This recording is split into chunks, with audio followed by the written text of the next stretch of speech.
Hello and welcome back to part 2 of the Mini Mamba version 2 review. Now, I showed you in part 1 how this gave you an overview of the craft and showed you how it flew with the props straight. Now, I angled the props to 10 degrees or so, as you can see here, and I took it out and gave it another flight. In fact, I spent the whole weekend trying to break the damn thing and it wouldn't break. In fact, the only thing, I'll just show you this, it's not totally undamaged. The only damage that I incurred in the whole weekend was, where is it, this little leg here. If you look close, I hope the camera will focus on this. See that little leg's got a bit of a bend to it? That's pretty damn good, because if you saw my video showing the crashes I had with this thing over the weekend, you'll see that it's taken a lot of punishment, and indeed it has taken a hell of a lot of punishment. I mean, here's one example.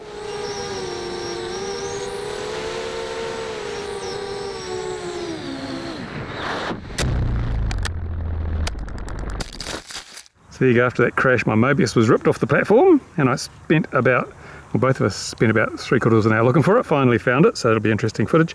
No damage at all to the quad, at all. And that's the second decent bang today. So yeah, this certainly does stand up to the toughness test, no doubt about that. I think I've got some creasing on some of these props, but that's kind of to be expected, and it's time to do some more flying. So what did I learn from this? Well, the tilt props actually do make it go faster, because as I mentioned in the first video, as the guy that was spotting for me mentioned, when you get too much angle on, the thing slows down. And some mini quads do this, because as you see here, the frontal area, as you get more angle on, it increases, and it reaches a point where you're actually getting more drag than extra thrust by tilting it up, because as you can see, going from there to there doesn't actually increase the horizontal component of the thrust very much, but it does increase the drag. So by putting the angle on the props, it really did actually feel a lot more comfortable at 3/4 throttle. 3/4 throttle seemed like the sweet spot where it was I was able to maintain level altitude and really get a huck on, really get some speed out of this thing. Now, it's not the fastest mini quad that I've flown, but it's for 3-cell setup like this with the 5.4 props and the Sunny Sky 2204 motors. It's a really nice quad to fly. I think anyone who buys this would not be disappointed. And certainly if you're going to go trying to fell forests like I did on the weekend, you won't be disappointed with the durability. In fact, on the version 1, when I tilted the props, had all sorts of problems with, when I crashed, that the motors would twist on the arms, and it was a bit annoying. Version 2 completely solved. I didn't have any twisting of the motors because of this new mounting system with the O-rings inside the clamps. Brilliant, perfect, works 100%. Now, one thing I noticed about this that is really quite handy when you're flying in a forest environment or anywhere where you've got a lot of ground litter and so forth, is the props are actually quite a long way off the ground when it's actually sitting on the ground, which means that long grass isn't so much of an issue, and I was able to land and take off, where some of the others on the day were having trouble when they landed. The leaves were fouling the props and things. I had to actually go and pick them up. So yeah, I'm quite happy with that aspect. It does mean it does tip over sometimes when you land. If you do have a rough landing, it might end up laying like this, which is a bit of annoyance, but hey, most of the time that wasn't an issue. So what would I say? In summing up, all these mini quads are great. I mean, you've got to say it, they're damn good. All these mini quads are brilliant.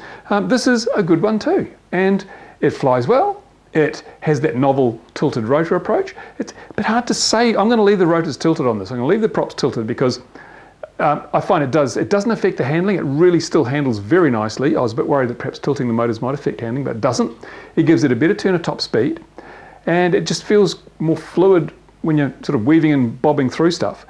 So, yep, I noticed a lot of people that started with tilted rotors have put them back flat again on various craft. I think the Luminaire QA V250, they had the arm set with the tilted rotors. I don't know if Sharpoo, for instance, is still using tilted rotors on that, or tilted props on that. I don't know. I don't seem to see them mention it recently. So maybe they've tried it, and gone back to the original, because obviously putting tilting motors on flat-armed quads is a little bit more problematic than when you've got tubular arms. So there you go. If you've got questions, if you've got comments, put them on the bottom of this video and I'll do my best to answer them. I'll keep flying this thing, and from time to time, probably on my X channel, you'll see videos of this thing flying both from the outside and the inside. One thing that's really good is, you notice when you're hovering this with the tilted props, it hovers like this and it really confuses people. They get, oh, what's that? The other thing is, when you take off, you must remember to hold a little bit of backstick on so that it doesn't just immediately race off into the distance and trip itself up. I found that on the weekend that my takeoffs were actually at speed. But I soon adjusted for it and put a bit of back pressure on the stick. And yes, I do fly rate zone now, I don't fly self-leveling, so I didn't have to change. I didn't bother changing the nose board on here. On the version 1, when I was still flying really nano-like, I put the tilt command on the nose board so that it would hover with the board at an angle. Now, I just don't bother about it. I don't use self-leveling. That's not an issue. I use the PIDs that were provided by Ron from Quadrysteria. He's got an excellent video on tuning the nose board for this thing, so I just use his PIDs. Flies bright, flies great. Excellent. So thank you for watching. Time for me now to get back to the bench. Bye for now.